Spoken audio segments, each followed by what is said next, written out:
3 பேரில் யார் பெருசுன்னு அடித்து காட்டுங்கப்பா. வேதத்திற்கு எதிரான கிறிஸ்தவர்களை வறுத்து எடுக்க போறோம். வாங்க.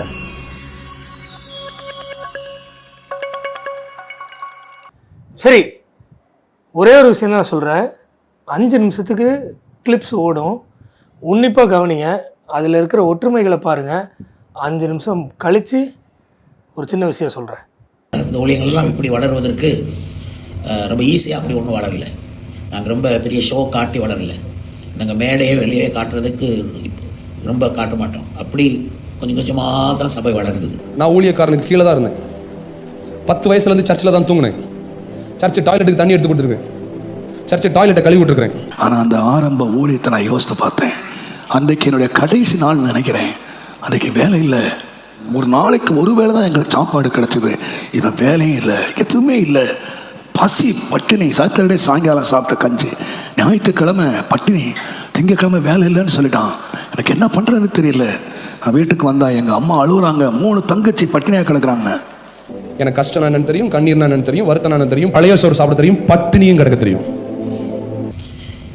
ஆரம்பிக்கும் போது 15 பேர், ரொம்ப கஷ்டம்.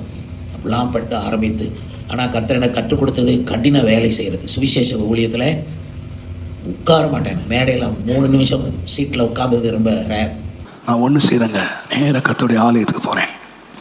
கர்த்தருடைய ஆலயத்தில் போய் நான் கதறினேன், ஆண்டவரே, நீர் இஸ்ரவேல் ஜனங்களுக்கு மன்னா கொடுத்தீரு, இறைச்சி கொடுத்தீரு, என்னெல்லாமோ நாங்கள் வாசிக்கிறோம். எனக்கு மன்னாவும் வேண்டாம், இறைச்சியும் வேண்டாம். எனக்கு ஒரே ஒரு கஞ்சி மாத்திரம் கொடுங்க. அப்படிதான் வேலை செய்வேன்.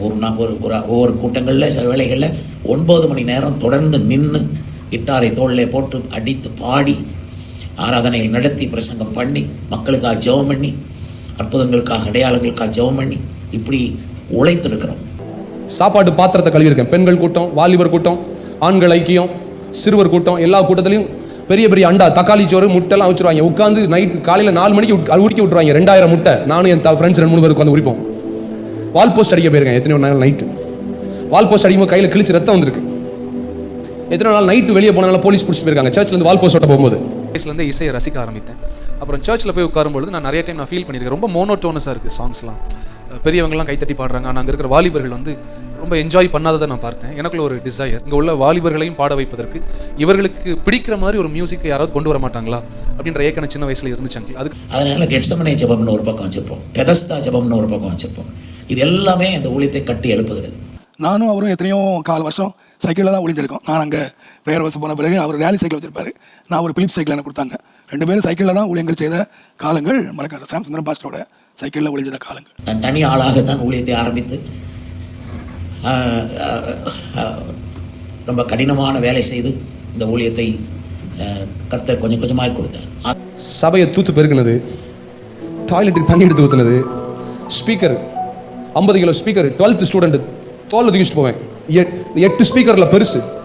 அம்மா, நீங்கள் வருத்தப்படவே படாதீங்க. இனிமேல் தேவன் செய்கிறதை நாம் அறிவோம். கர்த்தர் செய்வார்.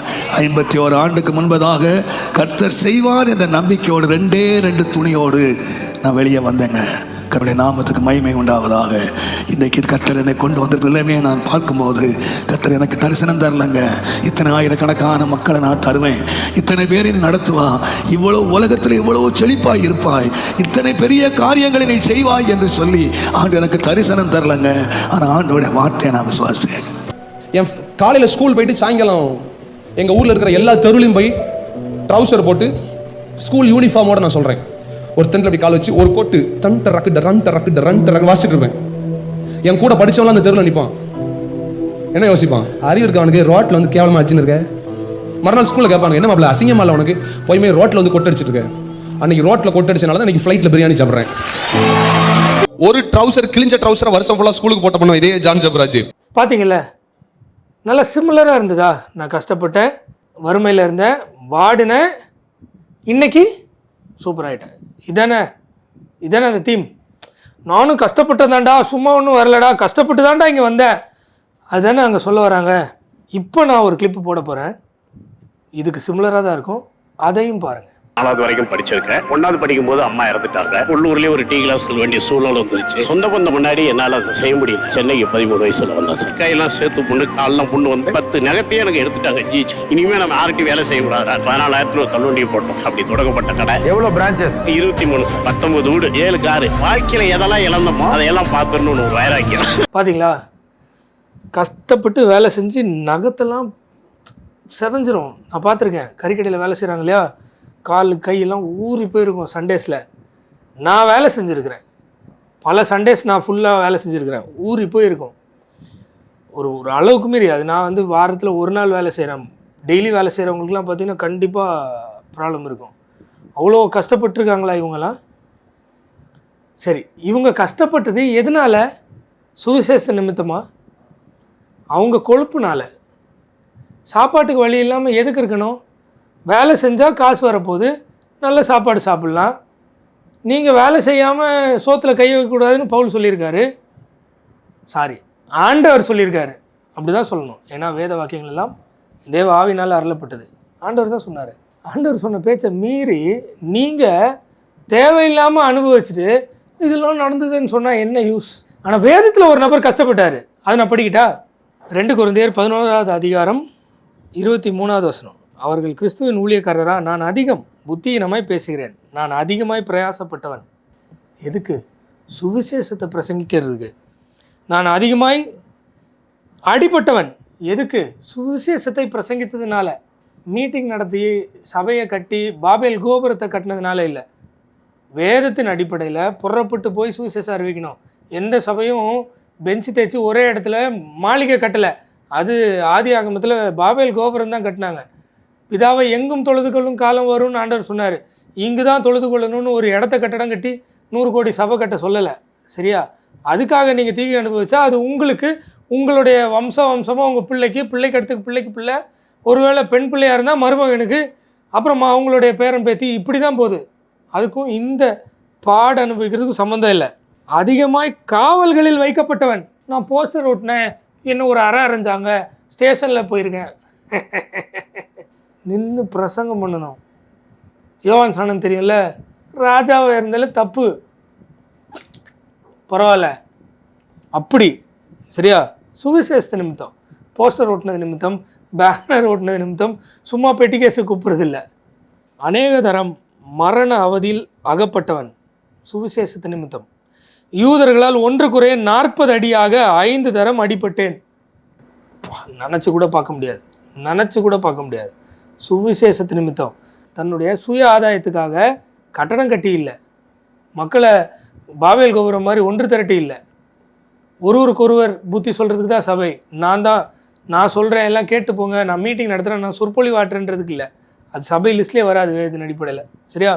3 தரம் மிலாறுகளால் அடிபட்டேன், 1 தரம் கல்லெறி உண்டேன், 3 தரம் கப்பர் சேதத்தில் இருந்தேன், கடலிலே ஒரு ராப்பகல் முழுதும் போக்கினேன். கடலில் கப்பலில் சொகுசாக இல்லை, கடலில் ஒரு ராப்பகல் முழுதும் போக்கினேன்னா எப்படி இருக்கும் தெரியும்ல? நினச்சி கூட பார்க்க முடியல. என்னெல்லாம் நினைக்கும் போது அசிங்கமாக இருக்குது, வெக்கமாக இருக்குது, கேவலமாக இருக்குது. டே நீலாம் என்ன தர கழிச்சான்.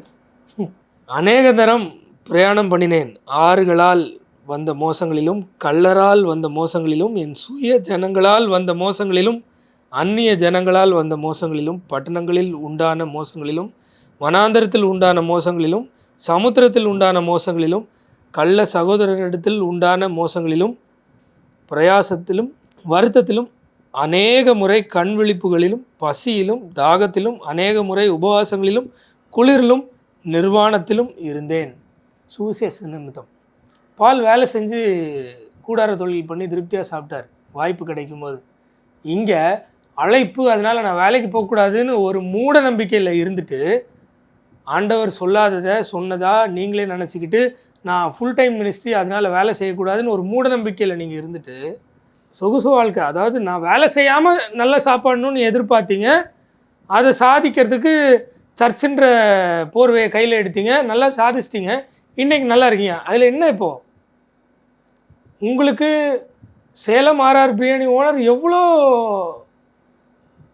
எப்படி சொல்கிறது, பரவாயில்லையே, தேவையில்லாமே அவர் உழைச்சி கஷ்டப்பட்டு முன்னைக்கு வந்து இன்றைக்கி இப்படி இருக்கிறாரு. நீங்கள் உழைக்காமல் கஷ்டப்பட்டு முன்னுக்கு வந்துட்டீங்க. சரியா? நீங்கள் பட்ட கஷ்டத்துக்கும் பவுல் வேதத்தில் பட்ட கஷ்டத்துக்கும் இல்லை ஆண்டவருடைய பிள்ளைகள் எல்லாருமே இந்த பாடுகள் வழியாக தான் வருவாங்க. அவங்க யாருமே அன்னைக்கு நான் கஷ்டப்பட்டேன் இன்னைக்கு சூப்பராக இருக்கேன்னு சொல்லலை. சரியா? ஏன்னா அவங்க கஷ்டப்பட்டேன்னு சொன்னது எனக்கு சொத்து இல்லை, சுகம் இல்லை, சாப்பாடு இல்லைன்றது இல்லை. சுவிசேஷம் சொல்லும் போது அடி வாங்கினது அது அவங்க சாவர வரைக்கும் நடக்கும். உண்மையாக சுவிசேஷத்தை பிரசங்கித்தால் அவர்கள் யாவரும் துன்பப்படுவார்கள். படுத்துருக்கீங்க தானே வசனம்? பஞ்சுமெத்தை கிடைக்கும்னு எங்கேயாவது சொன்னாங்களா? எங்கேயுமே பஞ்சுமெத்தை கிடைக்காது பாஸ். எவ்வளோதான் சொல்கிறேன்னு தெரில.